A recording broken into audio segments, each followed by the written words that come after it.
My name is Steve Nation. I'm the judge of Hamilton County Superior Court 1. I served as prosecutor before I served as judge. And the biggest frustration that I've ever had in looking at individuals in the courtroom is the loss of potential. Kids have come in front of me and they're 19 years old, they've been on drugs for 6-7 years, but now all of a sudden they're in the criminal justice system. And there's always that frustration, why do you wait until they've been on drugs for 6 to 7 years to then go ahead and provide services? So how do you go ahead and provide the services before the criminal justice system gets involved? And that was the starting of why Youth Assistance started. The Youth Assistance Program has three components. It's tutoring, mentoring, and coordination of services. It's a volunteer program, so we go to the parent or whoever is raising the child. A lot of times it's grandparents now. And we go to them and we say, here are the services we have, would you like to have this?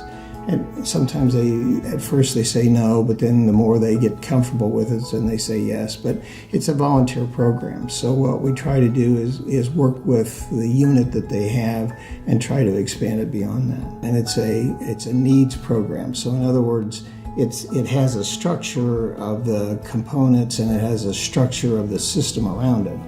But it is the needs of that child.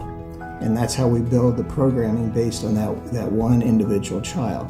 You know, if we see them in the court, we fail. I don't want to see them in the court. I want them to go ahead and to pick their careers. I want them to be very productive in their life. The best example that I have of this is it's an old dynamic that I had in sociology back 300 years ago in college.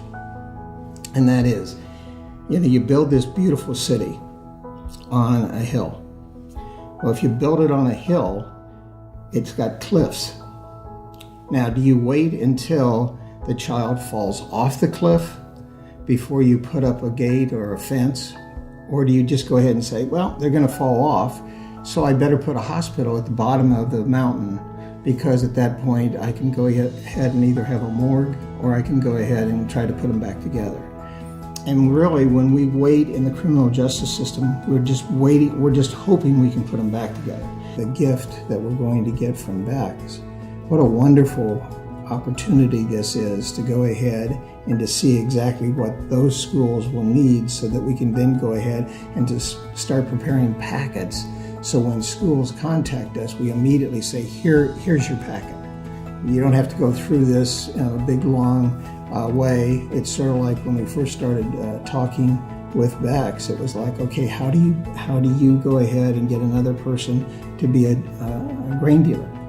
And so we started to talk around that, and it's the same thing. You need to go ahead and they need to see how your operations work, and then they have to buy into that and then go ahead and proceed. And so that's how we're going to try to set it up. And maybe they'll go ahead and sell grain at the end of it. I don't know.